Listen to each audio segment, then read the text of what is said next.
Welcome back to my channel. This is Nip TV again. So ngayon meron akong i-repair na biglaan lang guys. Kasi meron akong ginagawa dito. Kaya lang ang washing machine daw namin ay nagkaroon ng konting problema. So bababa ako doon guys, check ko at titingnan ko kung ano yung problema at gagawa ko ng paraan. Okay, pero bago tayo magsimula, isa muna may clean.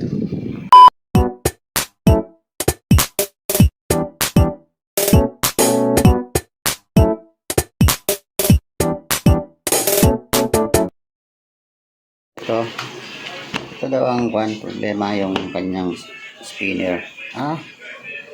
Tanggal ang takip po yan, no? Kaya siguro ayaw umikot. So ang gagawin natin, babaklasin muna natin to guys, yung cover,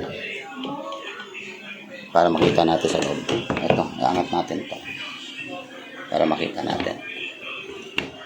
Pero saksak muna natin para malaman natin kung anong diferensya.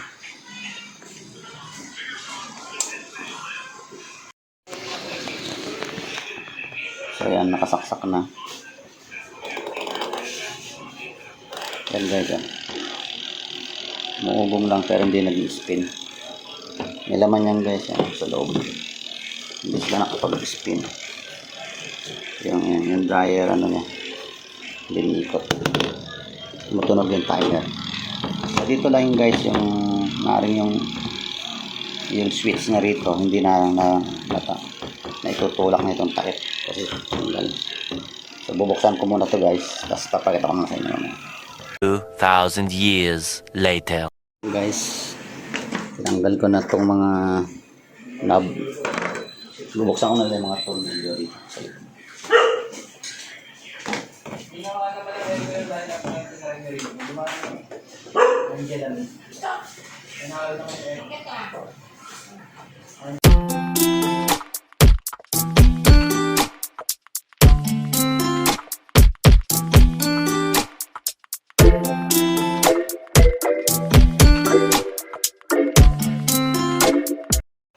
So, ang nakita kong problema guys ay may nabali na pala sa part ng pinaka-cover ng dryer. So, kung yan o, yung hinahawakan ko kung saan nakakonect yung yung pinaka-release ng brake sa spin drive motor. So, pag yan, ganyan ginagawa ko yan. Hindi na siya talaga magalaw. So, ang nangyayari dyan guys is wala na. DIY na to. Kasi kahit sabihin natin meron tayong pangdikit dyan na matibay-tibay na mga nakikita natin online na mga pandikit, hindi rin obra guys kasi plastic na yan eh. Kumbaga bibigay din yan, mababasag at mababasag din. So sayang lang. So ang gagawin ko na lang ng paraan siguro, hindi na namin gagamitin tong yung nakakonect sa doon sa pagre-release at pag-close ng brake, at saka nakakonect rin yan guys sa switch ng para umandar yung motor. So iba-bypass na namin yun. Gagawa ko lang ng paraan. So papakita ko lang sa inyo mamaya guys kung ano yung naisip namin parang gagawin. Yan, tutok natin para makita rin sa camera.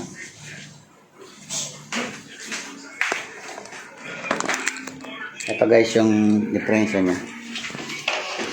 Yan, bali na yan dito yung nakakabit sa brake.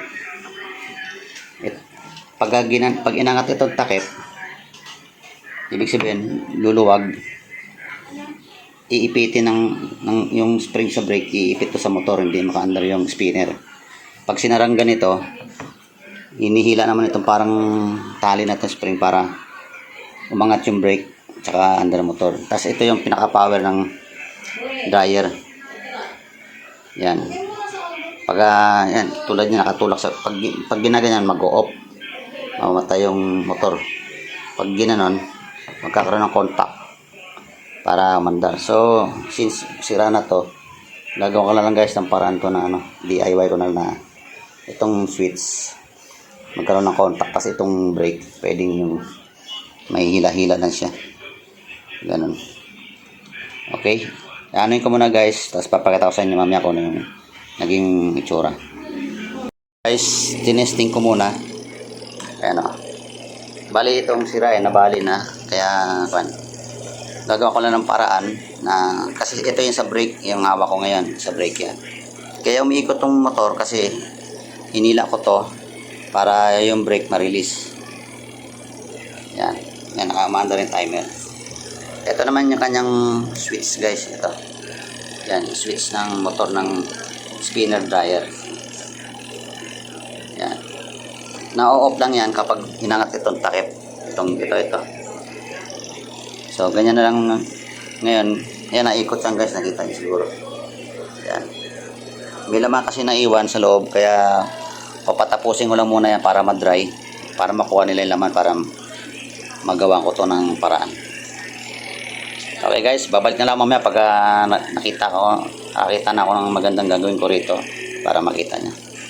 A few moments later. Ito na yung naisip kong paraan. Lagyan na lang namin ng tali para sa dito na namin hihilain yung stop tsaka yung pag-release ng brake. Tapos ito, pinaramanente ko ng magka-connect. Naka-on na to. Bali pag ikot ng timer, naka-switch on na yan. Walang pakialam niya sa takip eh. Dati yung takip ang nag-on switch nito eh.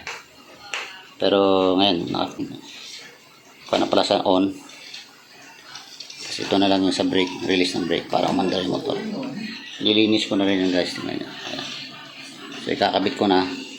Tapos papakita ko sa inyo mamaya yung pagtapos na. Okay. Ito na lang ginawa naming paraan. Bali, lalagyan lang siya ng stopper. Pag angat kanyan, para ma-release ang brake, lalagyan lang dito ng ito papakita. Kahit ganito lang guys. Iangat ito. Yan. Dali Yan, para makita nyo rin.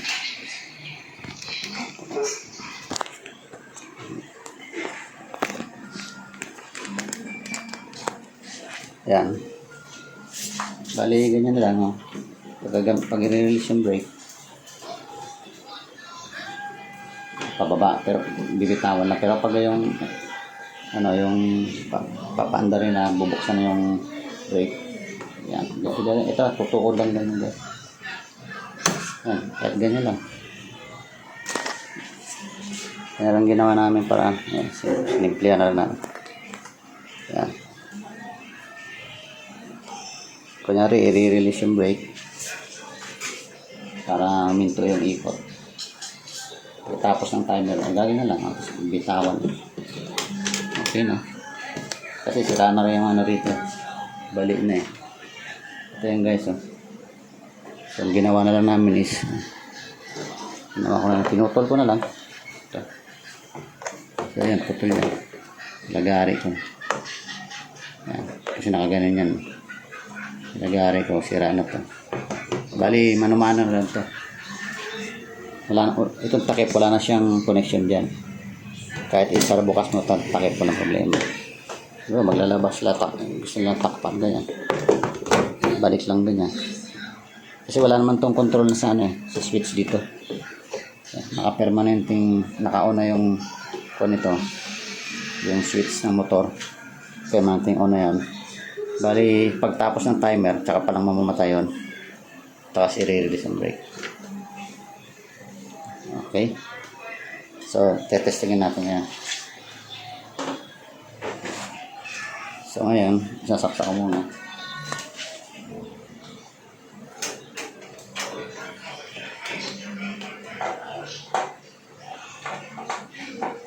Yan guys, nakasaksak na. Saksak na siya, So, tingnan, papakita ko sa inyo kung paano. Tingnan natin. Yan. So, ngayon, hindi siya umandar, diba? Kahit nakasaksak. So, lalagyan natin ng timer. Ayan. Hindi siya umandar. Tingnan. Ayan. Kasi nga, naka-brake yun. Ayan, naka-brake ito. Ngayon guys, pag hinila ko to, ayan, halimbawa, i-release ko yung brake, tsaka palang under yan. Hilahin ko ganyan. Para makita. Hilahin ko to. Ayan, mandan na. Diba? Buksan natin. Ayan. Mandan na siya. Pag natapos ng timer, hinto na yan. Tapos para gusto mong huminto talaga siya ng total hinto, ayan. I-release na yung brake. Kasi niya naka-open brake siya. Ayan. Diba, tapos ng timer. Ayan. Pwede na siyang pahintuin, i-release lang itong brake, pero siyempre sayang din yung brake pad niya. Kailangan pag-into mismo lang ito. Parang normal na paglalaba, diba? Hindi na natin pinipreno kapag hindi pa tapos na gano'n yung timer. Yan, hawa ko lang yan guys. Ayan, ito na yung timer. Pwede mo na release yan. Ito na. Ito na, diba? Okay. So kung halimbawa hindi may kalso, pakita ko rin sa inyo. Ayan, halimbawa may so lagyan ko lang yung timer kahit sandali lang. Tutunog lang yung motor pero hindi ikot. Lagyan ko ng ano, ito na yung pinaka resolution namin. Ayan. Ito na yun. Tawa mo na lang yun. Tuloy-tuloy na ikot mo.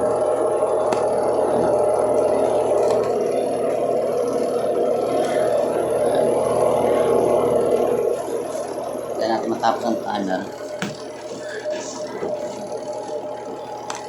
Kasi yung power niya, yung pan niya guys, yung switch ng ito ng motor, ayan, ito na. Ayan. Pwede mo nang, pag alam mo nang mabagal na, pwede mo na release ang brake. Ayan. Ayan, ito na. Ayan, pakita ko sa inyo. Ayan, nakahinto na. So, yan na lang guys ang yung naisip namin, naisip kong DIY na paraan. Kasi wala ka namang mabibiling takip lang eh. Kailan taga buong washing machine. So, ginawa na lang namin ng paraan. Okay guys, sana nagustuhan nyo itong video na to at may idea kayo na parang gagawa ka ng paraan na ganyan.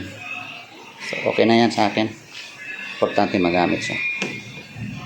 So, kung nagustuhan nyo guys ng ating konting DIY tip, paki-like and share lang guys, and subscribe to my channel Nib TV, and also press the notification bell para ma-update kayo sa sunod pa mga video. Salamat!